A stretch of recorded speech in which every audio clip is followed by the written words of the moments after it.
भगवा कपड़े पहनने से ही कोई योगी हो जाता है क्या? तो रावण भी साधु के भेष में आया था। उत्तर प्रदेश के मुख्यमंत्री जो योगी नहीं है, क्या भगवा कपड़े पहनने से ही कोई योगी हो जाता है क्या?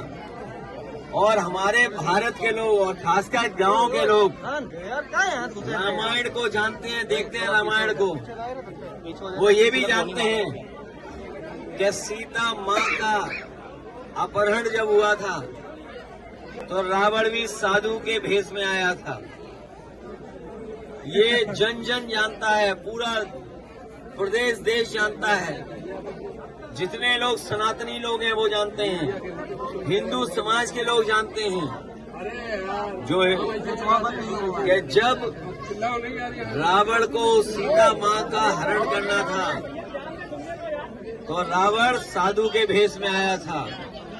इसलिए हमें और आपको सबको बहुत सावधान रहना पड़ेगा ऐसे लोगों से जिनका व्यवहार भाषा बहुत खराब हो गई है, अनडेमोक्रेटिक लैंग्वेज बोल रहे हैं, जो कह रहे हैं कि सोशलिज्म समाजवादी जानते ही नहीं है। ये एम्बुलेंस का काम, समाजवादी मतलब सबका साथ, समाजवादी मतलब सबको सम्मान, समाजवादी मतलब सबको साथ लेकर चलने का।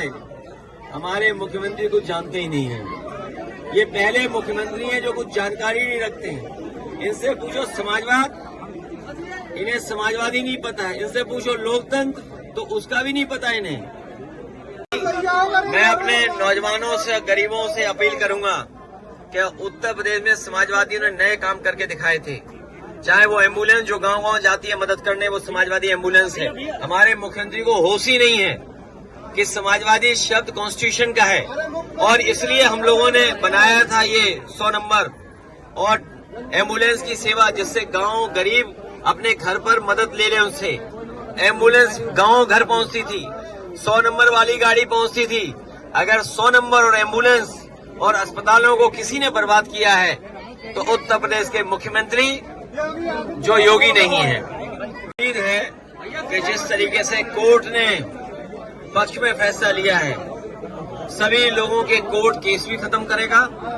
और इसी तरीके से आप देखेंगे जितने भी समाजवादी लोगों को झूठा फंसाया है, चाहे वो आपके आजमगढ़ के विधायक रमाकांत यादव हों, एक हमारे प्रजापति जी हैं अमेठी के, उनकी पत्नी को मुख्यमंत्री जी ने भरोसा दिलाया था कि बहुत जल्दी उनके केस वापस हो जाएंगे, उन्हें रिहा कर दिया जाएगा। मुख्यमंत्री जी ने खुद बुला करके जो हमारी सरकार में मंत्री थे जिन्हें जेल भेज दिया गया, उनकी पत्नी को खुद आश्वासन दिया है मुख्यमंत्री ने कि बहुत जल्दी जेल से छुड़वा देंगे। इसी तरह इरफान सोलंकी जो जेल में, वो भी छूटेंगे। तमाम हमारे पार्टी के वरिष्ठ नेता, तमाम मोहम्मद आजम खान साहब, न केवल उन्हें भारतीय जनता पार्टी और सरकार न्यायालय से उन्हें न्याय मिलेगा, बल्कि न्यायालय उनके केस भी खत्म कर देगा। इसलिए मैं चैनल के लोगों को बधाई देता हूं। और जनता, ये जो देश की और प्रदेश की जनता देख रही है, उत्तर प्रदेश की जनता इस बार भारतीय जनता पार्टी ने, जिन्होंने महंगाई, बेरोजगारी और किसानों को बर्बाद किया है, हमारे भाईचारा को, ये योगी जी को भेज देंगे इसकी लाइफ के लिए। अभी पढ़ ले रहे, ये जो बिजली का इंतजाम, अभी तो बीरपुर वालों ने मुझे दिया है बहुत सारे कागज।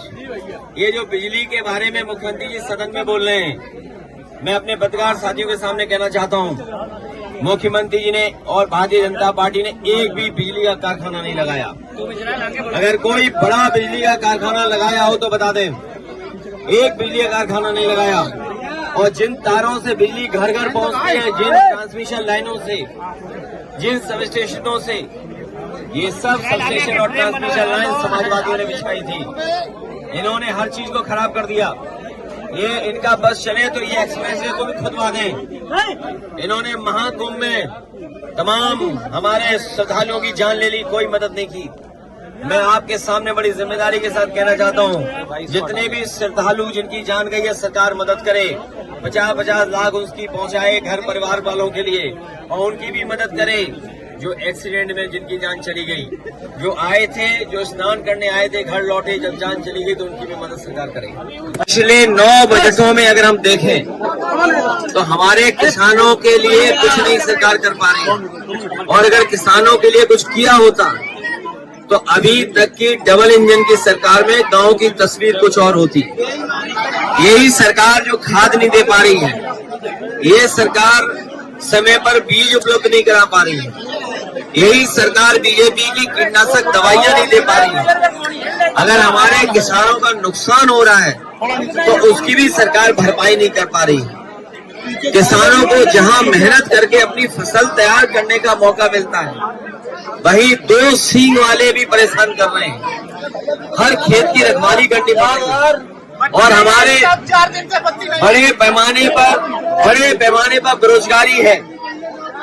9 साल में इस सरकार ने नौजवानों को नौकरी रोजगार नहीं दिया। सोचिए आप, अगर नौजवान को नौकरी और रोजगार नहीं मिलेगा तो उनका भविष्य क्या है, और अगर नौजवानों का भविष्य नहीं है तो हमारे समाज का, प्रदेश का, देश का भविष्य अच्छा नहीं हो सकता है। मैं देख रहा हूं कि विधानसभा में बैठ करके भारतीय जनता पार्टी के लोग झूठ बोल रहे हैं।